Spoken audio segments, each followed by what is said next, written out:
ñuy def ay élections anticipées. Donc, un mandat présidentiel c'est un mandat de 5 ans. À moins que nag le président de la République ne démissionne. Tout à fait. Mais je me demande par quelle magie extraordinaire la ñuy organiser ay élections anticipées. yoo xam ni nangam ak nangam présidentielle. li ma mën a wax rek mooy suñu bëggee dugg ci sujet bu am solo boobu. nga xam ne tey moo préoccupé Sénégalais yépp. aji ñaata yoon laa toog fii bii mooy ñetteelu partie d'échec bi nga xam ne. engagé nañ ko ñoom ñaar. ah oui. toog nañu fii à 2 reprises. ma ni la première partie d'échec bi nga xam ne au sommet de l'État le président de la République et son premier ministre. engagé nañ ko. wax naa la ko fii. bien sûr. ni la. ba ñu demee ba ca biir ba jàngat bi sore ma ne la échec et mat.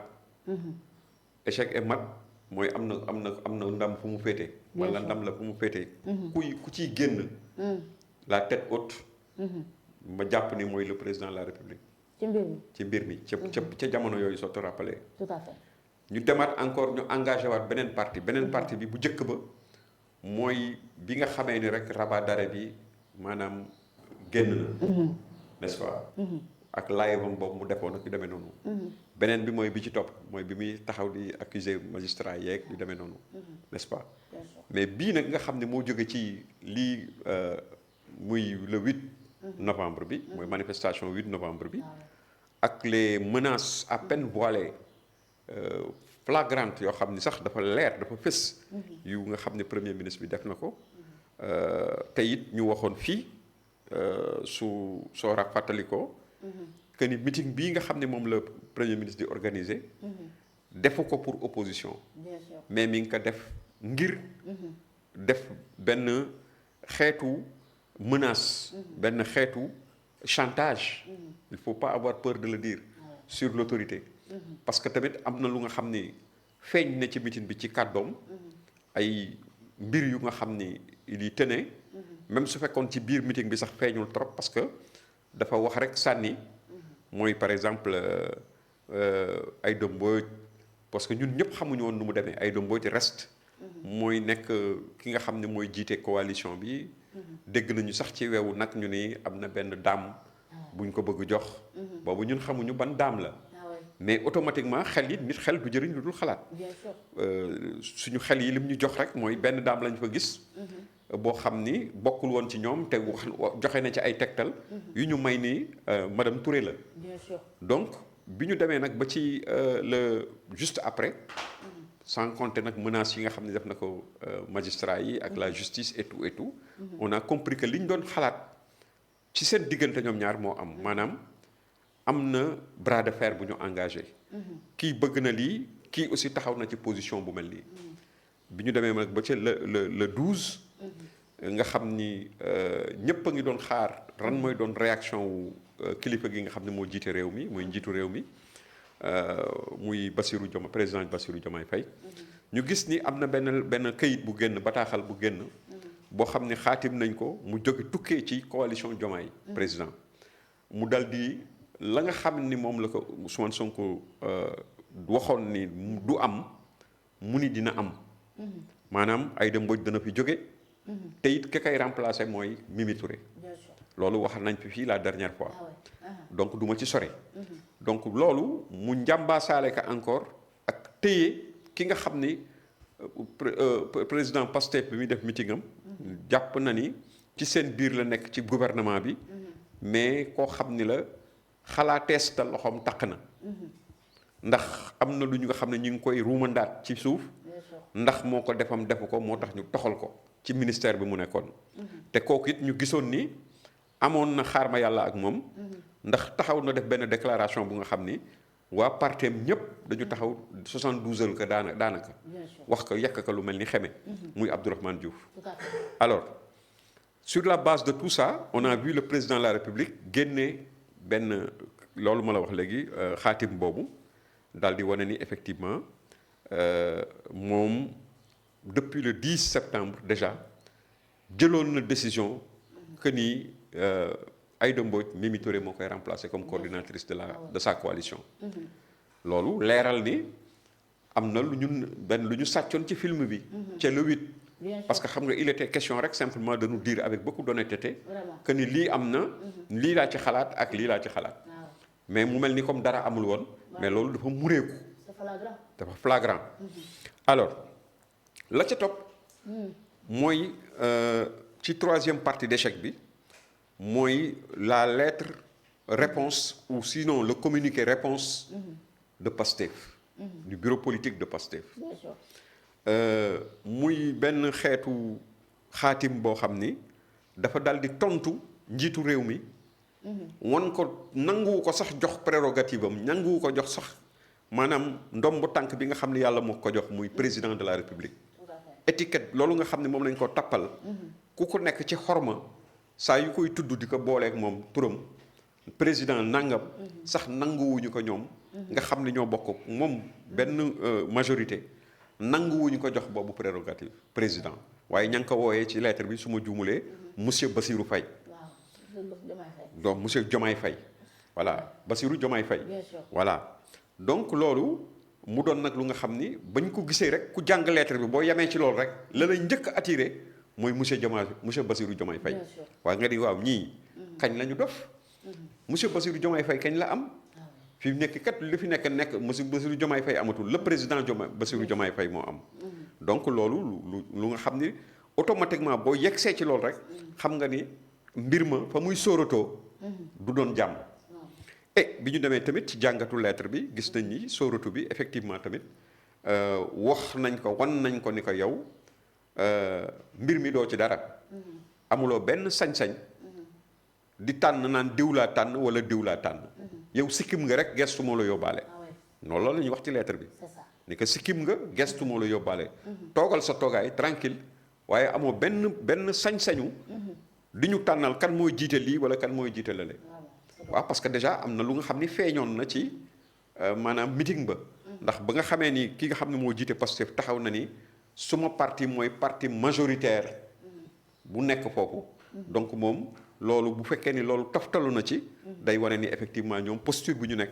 mooy vraiment wax président ni que ñun pare nañu pour joŋante ak yow. waaw jàmmaarloog yow ci côté boobu sur le plan politique.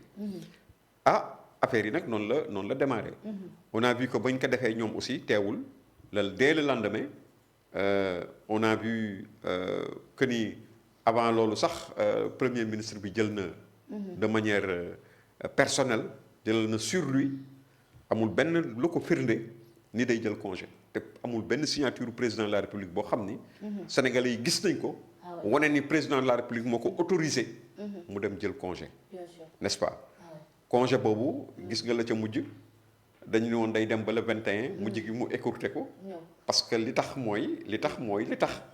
xam nga booy sombi da ngay sombi loo mën a naan. am na situation yi nga xam ne boo ci nekkee. bala ngay def dara war nga ci xalaat bu baax a baax. on a vu que ni man après bi ma gisee ñoom bureau politique ba déplacé wu.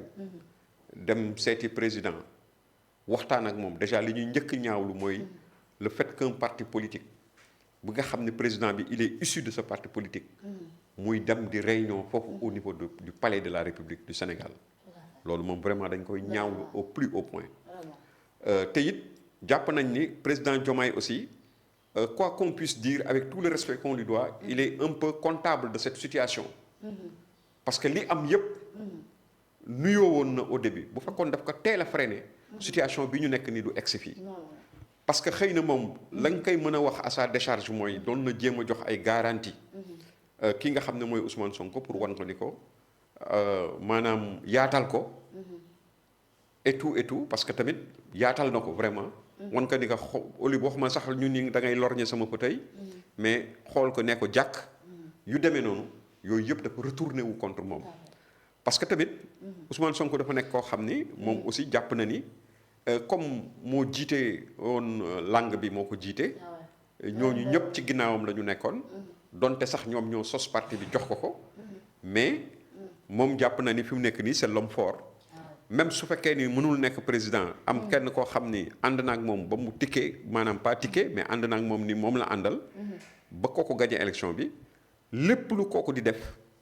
jàpp na ni moom dara waru ko ci ump te it daf ci war a am kàddu goo xam ni kàddu go mu amoon muy kàddu bu nga xam ni bu ëpp doole parce que un président de parti kàddoom dañuy wax rek mais bu fekkee ni par exemple am na ay jeexi jaaxa ci biir parti kàddoom en dernière analyse moo koy remporter. Donc mooy moo doon seen kilifa.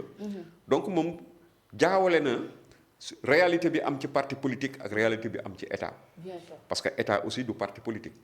Donc loolu yëpp li ko indi mooy ñoom seen ñàkk expérience état ñàkk xam lan mooy état parce que le président Diomaye aussi xamul woon mbir yi ni muy demee mais bu mu demee ba maanaam confronté wu avec la réalité du pouvoir il s'est rendu compte que moom dans le dispositif dañ naan ko defal mu def bàyyil mu def y a des gens qui l'entourent y a l'État qui l'entoure avec dans sa conception la plus large nga xam ni dañ lay ubbil ay couloir am na loo xam ne sax doo ko maîtriser ci sa sécurité ci sa lépp sa image lépp dafa am ñoo xam ne dañuy taxaw di ko saytu te sañuloo ci dellu ginnaaw donc ñoom bu ñu gisee ni dara jaaduwul ci dara dañuy taxaw wan la ne la lii mënul demee nii la war a demee waaw alors lu mel ni ki conseil de sécurité par exemple xam naa ni sa waay moom doon na xalaat bokk ci conseil de sécurité te loolu mënul nekk un premier ministre du ci bokk ba mu xamee ni mënu ci bokk la mu nga xam ne moom la proposé de manière claire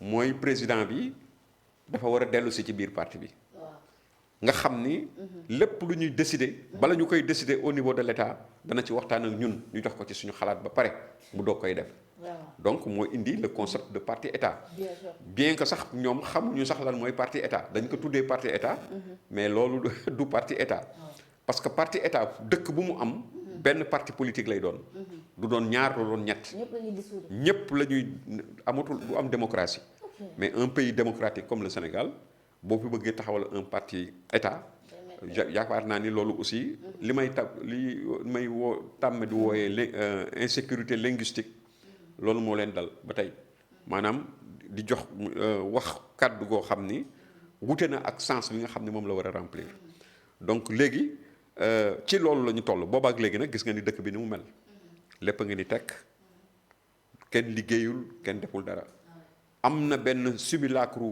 parce que boo gisee li nga xam ne moom mooy crise bi mu jur interne au sein de PASTEF ak la coalition Diomaye président gis nga ni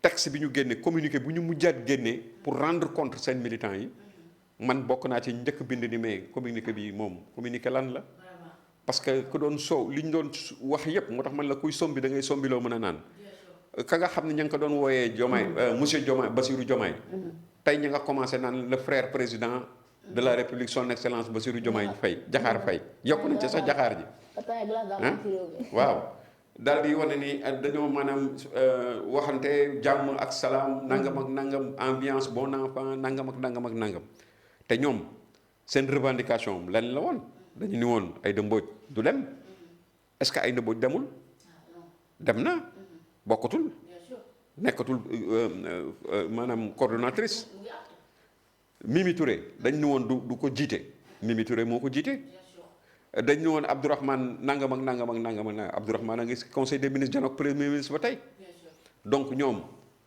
liñ doon dem di nga xam ne moom lañ doon taxawal mu jaral leen ñu indi débat boobu sur la place publique amu ci sax un point boo xam ne réglé nañ ko mais on a vu cerise sur le gâteau ka demoon dikkaat yaa demoon yaa dikkaat waaw nga xam ni ñëw na à de meilleurs sentiments ñëw bokk ci conseil des ministres bi ci xëy suba dem ci assemblée bon gis naa ko sax démb mu dem defati na benn erreur bu rëy nga xam ni moom dafa yaakaar ni xëy na mi ngi maanaam xam nga moo tax nit toujours rek war nga am encadrement quoi ay nit yoo xam ne dañ lekk nit xel du doy démb gis naa ko mu dem ci benn cérémonie boo xam ne waa ASECNA ñoo ko doon benn forum bu ASECNA doon def xaw ma lan la mais ASECNA moo ko doon organiser xam nga ASECNA c'est une structure bu nga xam ni sous-régionale n'est-ce pas boo xam ni réew yi nga xam ne ñoo fi nekk yépp jëm ci wàllu aéroport ak avion ak yooyu ñoom ñoo ko bokk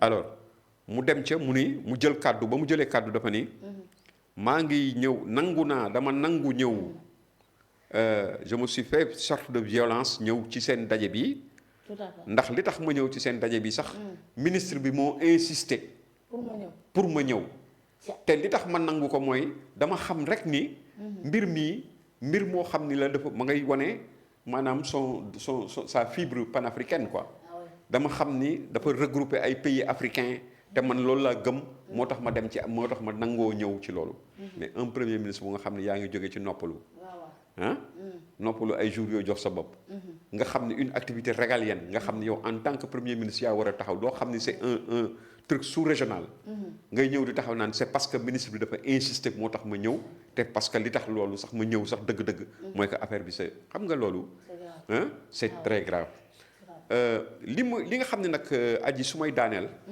en attendant beneen question li nga xam ne moo grave ci mbir mi mooy lan mooy on fait semblant que ni juboo am na alors qu'on est en train de différer un problème juboo amul non on est en train de juboo amul yaa ngi ko gis juboo fu mu amoon tey su fekkoon ni juboo bu sincère la du demee nii du ñu nekk seeni langue ku ci nekk normalement nit boo yilifee ay nit war nga leen mën a dànkaafu nag quand même bien sûr war nga mën a joxe ay directives déggoon nga ko fi la première fois ba ñu njëkkee commencé échec jeu partie d'échec bu njëkk ba mu génnee lu mu wax président kenn du wañaar loxoom président dañ koy respecté président dañ koy nangam mais affaire yi dafa daal di taxaw mais lu fi xewaat ci diggante bi ba loolu mën a reprendre encore nga xam ni gis nañu yenn genre nit ñi nga xam ne bëgguma leen sax tudd par mépris parce que vraiment ay taskatu réew lañu waaw parce que am na yenn posture yi bu ko ni ko nangoo jël mais c'est parce que yow nangu nga ñu yàpp la ci l'histoire retenir lu bon ci yow parce que am na loo xam ne boo ko nangoo maanaam sëppoo kenn nangoo ko yow nga nangu ko sëppoo taxaw di jouer rôle yu mel noonu fàtte nga ni fa nga jógee fàtte nga fa nga bokk fàtte nga sa njaboot fàtte nga sa ëllëg la muy nar a indi lan la histoire di retenir ci yow moo tax il faut faire très attention voilà alors doyen diggante Diomaye ak Sonko est-ce que mën nañoo dàq actuellement séparation bi ñu bëri jàpp na ni pour le moment la séparation est inévitable xam nga am na gis naa sax ay mbokk yoo xam ni ñaare sax ñooy bokk parti politique wala ñu bokk langue ñu nekk ci opposition bi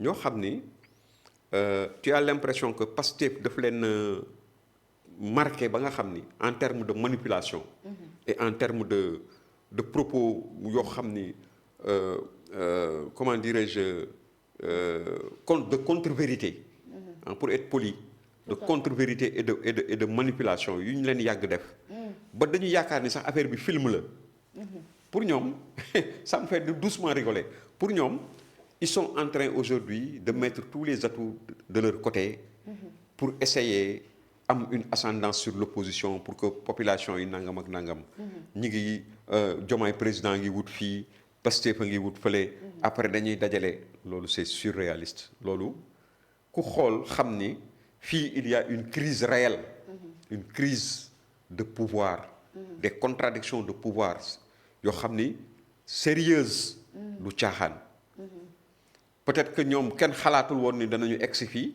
mais tey dañu yegg ci loolu te c'est irréversible gis nga leur rupture est inscrite dans l'ordre normal des choses moi j'ai commencé à le dire depuis su ma jumulee avril 2024 am na benn émission bu ma def 7TV maa ngi waxoon naa la ko fii naa la ko répété te que ma cay jël seede mooy Adus Adama Fall on était ensemble ci émission boobu on parlait du coût de l'électricité bi ñuy factures yi ni mu doon commencé yéeg ba ñu ni léegi factures yi au lieu que par exemple la daan def 100 léegi 80 la nangam ak ci li muy joxe quoi parce que dafay gaaw a jeex boo dugalee crédit bi rek affaire bi jeex on m'avait invité à 7TV c'était devant Adama Fall qui participait à l'émission ci laa doon wax naan Sonko bu nekkoon président de la République du Sénégal tey Sénégal a ngi nekk AES heureusement ba ñu amee Diomaye ci laa ko doon waxee ci laa doon waxee aussi nii seen àndandoo bi tôt ou tard dafay tas parce que ils vont être rattrapés par les réalités du pouvoir parce que gis nga nguur l'histoire a démontré je l'ai dit récemment je l'ai dit ba ci beneen bëgguma répéter la mu waxoon ci benn télé dama bëgg toujours indi lu leneen l'histoire a démontré que àndandoo boo gis ci ay affaire ci pouvoir ñaari nit ñaari ticket bu am ñaari nit yoo xam ne déterminant dans la prise du pouvoir toujours fa ñuy mujjee du baax en tout cas li ci ëpp loolu la ñu gis man daal kenn laa gis kenn dans l'histoire ñaar benn cas laa ci gis boo xam ni ànd nañu ba ku nekk yàlla jël la te teqale ko woowu leen muy kenn muy Sékou Touré ak Saïfoulaye Diallo. D'accord. Sékou Touré tu sais Saïfoulaye Diallo était beaucoup plus fort et beaucoup plus adulé que Sékou Touré en Guinée je parle sous le contrôle des Guinéens. D'accord. Mais Saïfoulaye est resté malgré tout ce qu'on a fait à l'ethnie Peul en Guinée jóge ci Sékou Touré et tout le complot Peul ak nangam Saïfoulaye a toujours été épargné. Saïfoulaye c'est un homme bu nga xam ni ambition amu ci woon dara. wane ko et tout moom finalement c'était le président de l'Assemblée nationale. su ma juumulee. mais boobu àndandoo rek laa gis boo xam ni qui a duré dans le temps dans les années 40 di mujj dem ba yàlla ku ci nekk mu moom la amul problème. mais yeneen àndandoo yi nga xam yépp wax naa ko kii Robespierre en 1793 moom Danton en France dañu gis nu mu mujjee.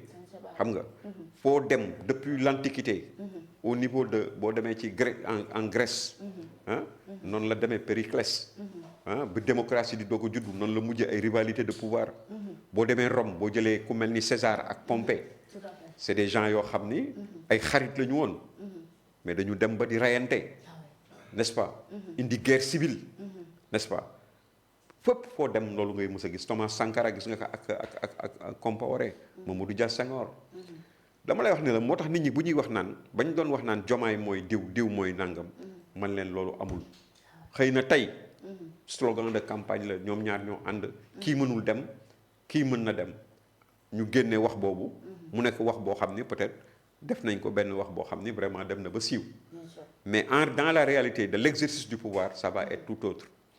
Parce que Adji danaa la wax sax ci même ci histoire suñu histoire u réew na xam naa ni waa kër Albouri Ndiaye ak yooyu danañ ma baal ak waaw parce que tamit nettali histoire moom histoire rek la mais Albouri Ndiaye il s'est battu avec son beau-frère koo xam ni ndijaayu Bouna Ndiaye Bouna Albouri Mbaba Bassine mooy ndijaayam mook ma jigéen Bassine ñoo bokk ndey ak baay Mbaba Bassine ma jigéen Bassine ñoo bokk ndey ak baay ma jigéen Bassine moo jur Bouna Albouri ma jigéen di soxna Albouri Ndiaye mais Albouri Ndiaye moo rey Mbaba Bassine ci guerre Mbaba Bassine beau frère am koo xam ni goroom la mooy papay jarbaatam la ni ka nguur gi nga soxla bi nga nekk moom laa soxla damay jël si nguur gi man maay nekk roi Albouri ni du ko fi amee ñu guerre mooy la bataille de comment dirais-je de Diamé Ndiaye mais Albouri dafa ci noonu la reyee la famille de comment dirais-je de presque toute sa famille de mu jigéen tous ses frères moo ci leen reyee xeex guerre ba ñu dee ci pour dire que histoire nguur moo demee noonu nguur dafa am loo xam ni daf koy kii nit ñi dañuy am ay ambition des fois yoo xam ni yu démesuré xam nga tey koo xam ni mi ngi nekk ci nguur nga bëgg mu bàyyi nguur gi jox la ko toujours day indi problème donc loolu amul sens donc man jàpp naa ni échec et mat boobu toujours su ma la koy wax mooy man jàpp naa ni président moom moo ci génn parce que gisuma par quelle alchimie par quelle extraordinaire la ci Ousmane Sonko di amee ndam waaw parce que tamit soo seetee ni moom kay peut-être bu amee doole ci ay nit yu mu mën a rassembler ba wan ka ni ka am naa doole gis nga l'état li mu def état quelques jours après tu as vu ce que l'état a fait la réponse de l'état fan la réponse état bi ban la la réponse de l'état xanaa ba ñu reculer ci ay décision déedéet mais beneen sax mooy armée bi d'accord bi armée bi génnee xam nga di loolu du xalaatu Diomaye Diomaye du président Diomaye moo toog ni armée bi ñëw leen ñu def nangam dama ciy bokk nangam mais loolu mosut am président bu ko def ma ni mësul am président bu ko def c'était une sorte de réponse de l'état mooy ñi ma lay wax ne la l'état au sens général du terme ñi nga xam ne ñoo wër président de la République te nguuru Sénégal buur ma ni président bu nekk dafa am lu nga xam ne moo koy aar kaaraange bu koy wër boo xam ne même bu bëggee def lu dul yoon dañ naan ko lii doo ko def gis nga ci ay film ñu wan la président États-Unis mu ne du signé nangam ñu ne ko par force da nga koy signé état moo mel noonu. gis nga état moog loge maçonnique ñoo yem. ok gis nga li tax ñu naan yenn nit ñi di wax naan état loge la dañ lay takkal croix. état dafa comme loge maçonnique. amul daanaka amul différence. différence bi rek mooy peut-être ay gëm-gëm wala ay affaire demee noonu mais du point de vue organisation. du point de vue de la discipline. ni nga xam ne moom nga sañ a def ak loo sañul def. dafa mel ni une secte. boo xam ni ku ci amul droit amoo ci droit. tout à fait. am na koo xam ne waruloo am ku nekk ak fa nga war a yem. ci état. voilà da ngay yem ci kuddu ñu rof la ci gayet mais bu fekkee ne yow da nga bëgg nekk premier ministre ba pare. bëgg am yenn prérogatives yi dans un régime comme ça. Présidentiel. Fortement présidentiel. mais lu tooy ci yow lay jógee. Aujourd'hui les gens ont montré que. xëy na am nga ay nit yoo xam ne ñi ngi taxaw. Complètement acquis à ta cause. mais kii tamit di président de la République. am na ñoo xam ne ñoo raw ñooñu ci lépp ba pare amee gànnaay taxaw. ànd ak moom donc foo loo bax rek danañ ko ŋeer. loolu c'est une forme de réponse. xam nga. par rapport ak cet épisode malheureux nga xam ni. boo ko seetee fi mu ñu fekk jamono yi mu ñu fekk. nga xam ni réew mi mi ngi nërmeelu. sur le plan économique il y a un marasme économique terrible. ku nekk yaa ngi jaaxle. dara demul dara dikkul. poos yi biime na. nit ñi lekk normal ñetti repas sax dootoo ko gis. boo demee ci koñ yi ci ngoon si boo demee ci ay Sacré-Cœur. da ngay gis ay rangu cere. maire yi jaay cere ci bopp koñ yi. nit ñi leen di rangee rang yu gudd day mel ne boulangerie temps wu koor. c'est extraordinaire guddi gu nekk nag. du dimanche rek de guddi gu ne boo taxawee boo demee booru boulangerie jaune. tegal sànnil sa bët. ci bootu buntu boulangerie jaune. tu vois da ngay gis benn fil boo xam ni. indien bu gudd day dem ba banque ba. n'est-ce pas. bien sûr boo demee ci banlieue bi ngalax yi fondé yi ñuy jaay ci ngoon si. yooyu nit ñi yooyu rek la ñuy dundee. su ngoonee ku nekk la nga am yaa ngay loo économiser sa 200 francs wala sa 300 francs ci ngay nekk du dund. pendant ce temps nag am na ñoo xam ne ñoom ñu ngi nekk ci seen olala. gis nañ leen seen taabal yi ñuy tàllal. taal seen ay sondeel. nekk ci seen balaxal madda. population bi nekk ci situation yu difficile yi. am ñu nekk ci ndox mi ba léegi. loolu yëpp doyu leen ñu bëgg fi indi nag jafe-jafe boo xam ni. ñenn ñi dañ naan bàyyi leen ñu wéete ko ne duñ leen bàyyi ñu wéete ko parce que réew mi ñoo ko bokk. tout à fait. am na situation yu nga xam ni. ay du yem ci bopp borom. am na situation yi nga xam ne bu ñu ko bëggee indi ci réew mi ci ay situation de tension jàmm amatul mais ñun ñëpp ñoo koy yëg. donc ku ci mën a wax da nga ci war a wax. voilà. D'accord merci beaucoup doyen alors autre chose bu ñu waxtaan